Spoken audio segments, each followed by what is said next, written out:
Hi there, I'm Mark Flurka, Community Forum Manager for BAKERtv, and today I'm going to make some bread for you.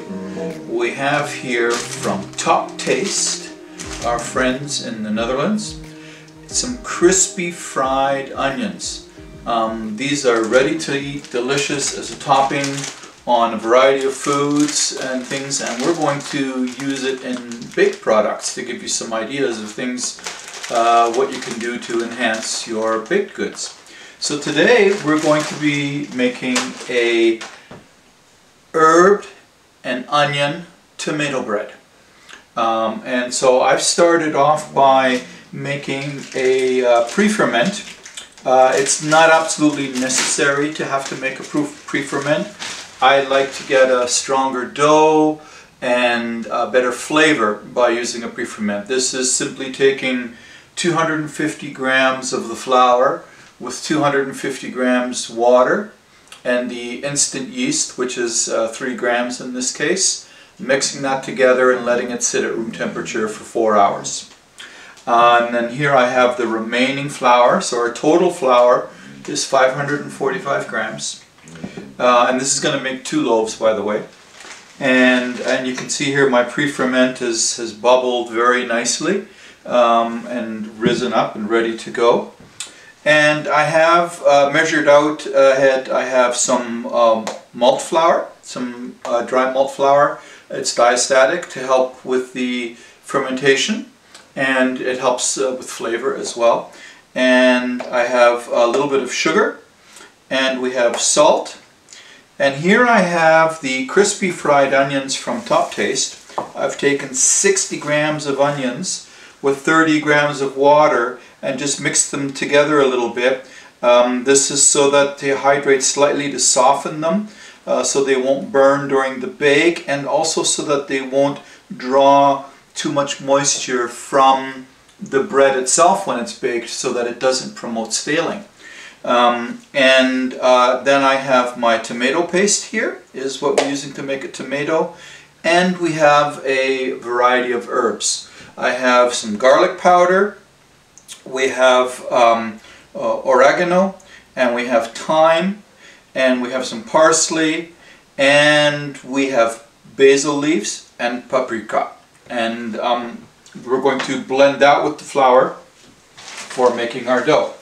So I'm going to blend these herbs in with the flour to get that all nicely distributed.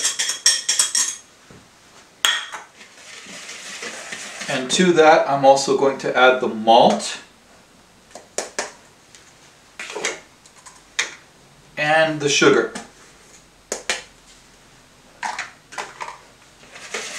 And just dry blend that a little bit. Now I've reserved some of the water. The total water for this recipe calls for 288 grams.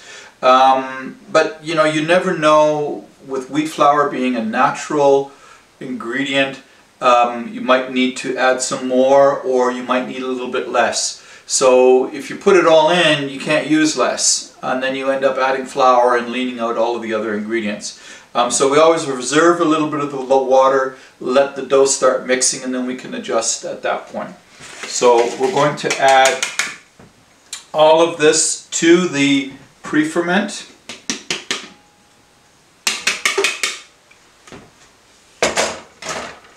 As well as the hydrated onions.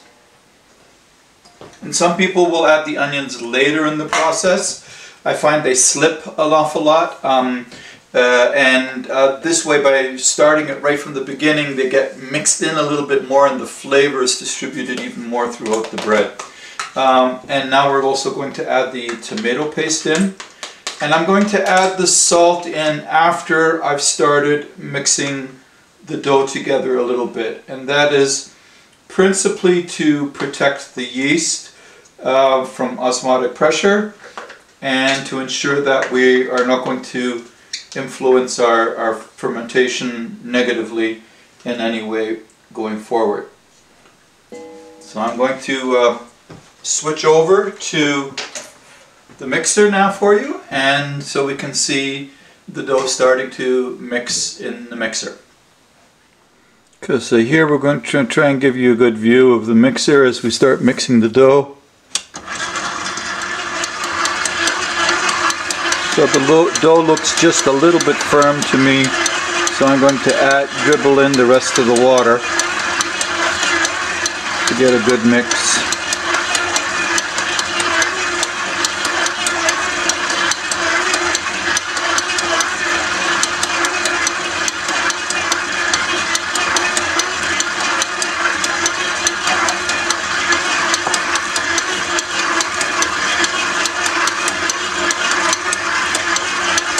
Now that we have all of the water in, and you can see it's starting to pick up, it's pulling away from the bowl. Now I'm going to pour in the salt.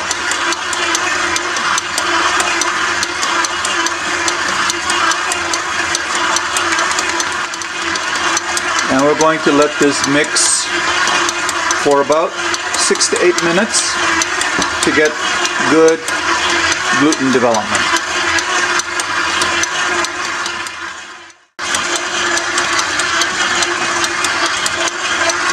We can see that the dough has picked up nice and cleanly and is really nice and smooth now.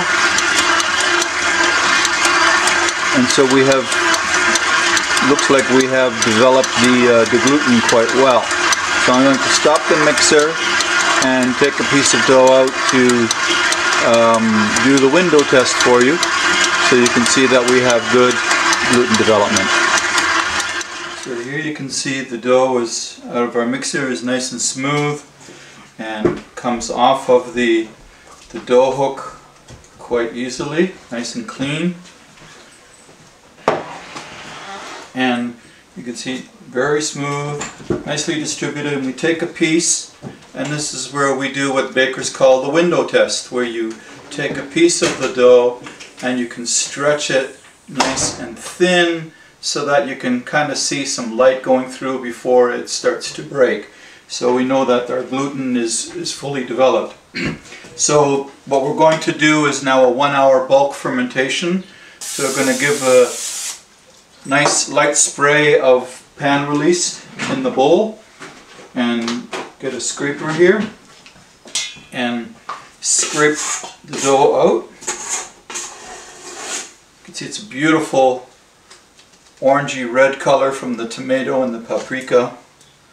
The nice distribution of the onions and the herbs. I can smell the onions, it's beautiful. This is going to be so tasty.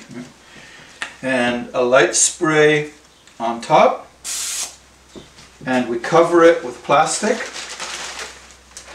and allow this to bulk ferment for 1 hour, and then we'll come back, divide and mold, and the final fermentation in the couche before we bake. Okay, so the dough has had a chance to rest for a little bit, and now we're going to shape it, and I've prepared some onions here so I can dress the tops with the crispy fried onions as well while they're proofing. And so to shape them, we lift the dough and take it and put it upside down and flatten it out, and then bring the top down to the middle, the bottom up to the middle, bring the ends in, and then down to the middle again, rolling it nice and tight as we roll it up to a nice seam on the bottom, and then just roll it a bit to get a nice torpedo shape. And at this point we now very lightly spritz it with some water, and that's just to help make the onion stick, and I'm just going to place it nicely upside down like that into the onions. So once again we flatten it from the top down, bottom up, sides in, and then roll it nice and tight in torpedo shape. And this torpedo shape in French terms of baking is referred to as a batard.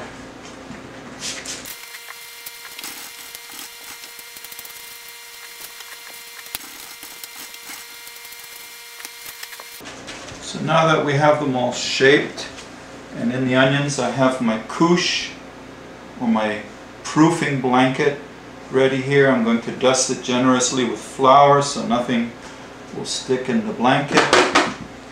And we proof them upside down by lifting up a fold in between to keep them separated. And this helps keep them in a nice shape, and they don't sweat like they do under plastic, and they rise nice and even.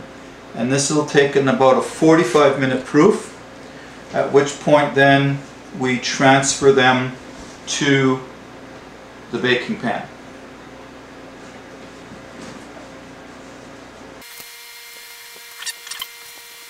I'm a little short on my couche, so I will put a light piece of plastic over it just to keep them from skinning over. And so we'll come back and check these out. But anyway, so here it's been proofed now, in the final proof in the couche, in the blanket, for 45 minutes. And now going to utilize the couche to transfer it over onto the baking pan, like so. And the same thing again here. I just roll it onto my hand. I'm going to brush off some of the excess flour. There we go. And nicely onto the baking pan. And so the next thing is we're going to slash it. The slashing is to cut the bread open. Some people refer to the opening and peeling back as the ear of a loaf that has good oven spring. Or I recently learned that in French there's a term called grain, which is like the grin. It's gringe, G-R-I-N-G-E is how it's spelt. I believe it's pronounced gringe. And so the important thing is not to cut vertically into the loaf. You want to cut on a diagonal. It's about a 30-degree roughly angle, so you're cutting into it so that as it bakes and rises, that the loaf opens up and it can expand properly, and it provides a nice crust still. So we want to give this a few slashes here on the diagonal, and I'm going to spray it generously with water, which will help produce steam in the oven for a nice crust, as it helps to gelatinize the surface starch and give it a nice thin crisp crust that way in the baking process. And so we've got a hot oven at 450 degrees preheated. Put it in the oven, spray in the oven, and then bake at 425 for 25 minutes. Well, there we have the finished loaves. After 25 minutes, 203 degrees internal temperature, nice crispy crust. And when they are completely cool, we can cut them open to have a look at the grain.